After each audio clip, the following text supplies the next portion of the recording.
আমরা আসলে অনেকে ভিডিও করি, অনেকে পোস্ট করি। অনেক সময় অনেক ঘটনা ঘটলে সাথে সাথে আমরা ভিডিও বা পোস্ট করে বসে থাকি।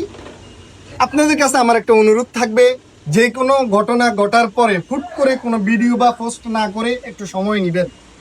আপনার একটা বিষয় মাথায় রাখতে হবে, আপনার যে নিউজটা করতেছেন এটার জন্য কারো যেন মান সম্মান ক্ষুণ্ণ না হয়। প্রত্যেকেরই পরিবার পরিজন আছে। আপনার একটা ভালো উদ্দেশ্য থাকতে হবে, আপনার এই নিউজটা যেন মানুষের জন্য হয়, মানুষের অন্তরের কথা হয়।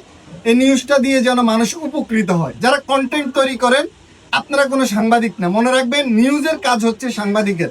আর কন্টেন্ট সমসাময়িক বিষয় নিয়ে কথা বলবেন, তবে উপকারের সাথে। আবার অনেকে আছে মাইক্রোফোন হাতে পেলে কি থেকে কি বলে ফেলে সে নিজেও জানে না। একটা সময় একটা কথার কারণে তার পতন হয়ে যায়, এই দোষটা তার না মাইক্রোফোনের। হুটহাট করে কোনো বিষয় নিয়ে বক্তব্য দিবেন না, জেনে শুনে বক্তব্য দিবেন। যদি না জানেন, আশেপাশে অনেকেই আছে, তাদের কাছ থেকে বিষয় হয়ে নেবেন, এরপরে যে কোনো বিষয় বক্তব্য দিবেন। না হয় একটা ভিডিওর কারণে আপনার পুরো ক্যারিয়ারটা শেষ হয়ে যাবে।